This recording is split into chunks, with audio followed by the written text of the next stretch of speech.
dostlarından Alqısa Göroğlu Sultan Çambil memleketimden hoşlaşıp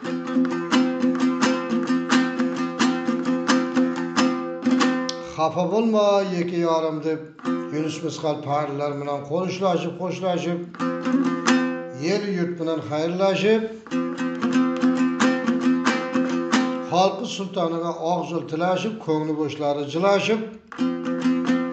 hammasi har joydan qorashib bolalar yenasiga suyanib qirjiga tesib pona-ponada qolaverdi uyalib shunda Göroğlu Sultan Erzurum mamlakatga jo'nayotgan jeri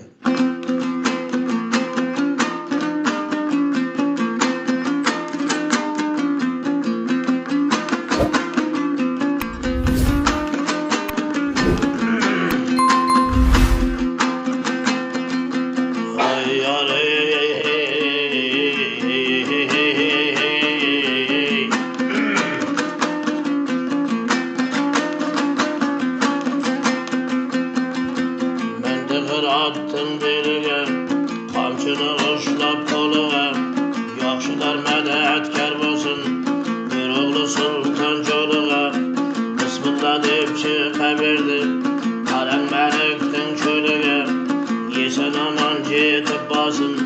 go'zal Erzurum eliga xondanday oyimchani olib bersin Chambil beliga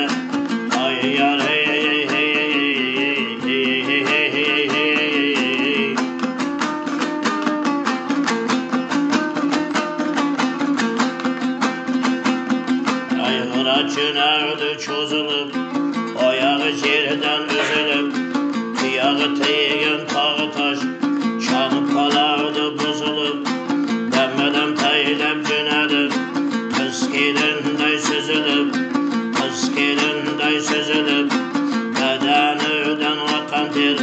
kuttumun çahtay tüzülüp, canı vardın şahmalığa, erteler kaldı üzülüp.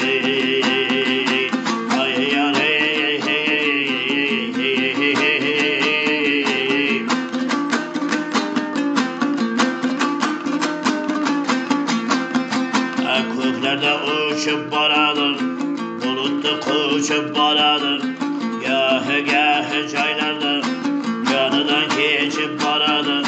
sağına kağır dalgırat, zehrini saçıp baradır, canı vardın zerbesine, candanlar kaçıp baradır, çitsem deydi ımtılıp, ağzını açıp baradır, taşıp baradır, dağlardan aşıp baradır, Göroğlu şaşıp baradır, denmeden taşıp baradır, sağına kağır dalgırat, kırlardan aşıp baradır, han Göroğlu cesemdir, çorbasda şişip baradır, o asmandağı kuşların yerlerge tüşüp baradır.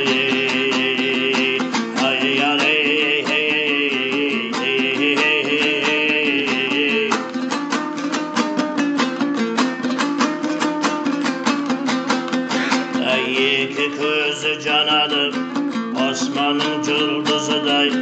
antılıp oynap ketadır, bayranın kunduzuday, kıyağı yerge batadır, çınardın ırdızıday, kıyağının tırnıkları, çillenin kunduzuday,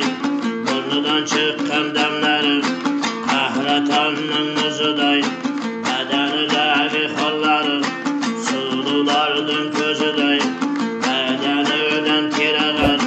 neydim kendim kızıday, her nağmada oynadı, baydın yerike kızıday, dirke oynaydı, sütke toygan kozuday, yedi bir közü canadı, Osman'ın cıldızuday, sakırıp turup taylaydı.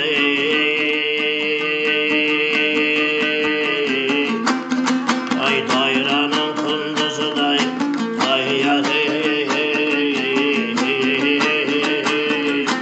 Göroğlu taylep cönerim, atını haydep cönerim.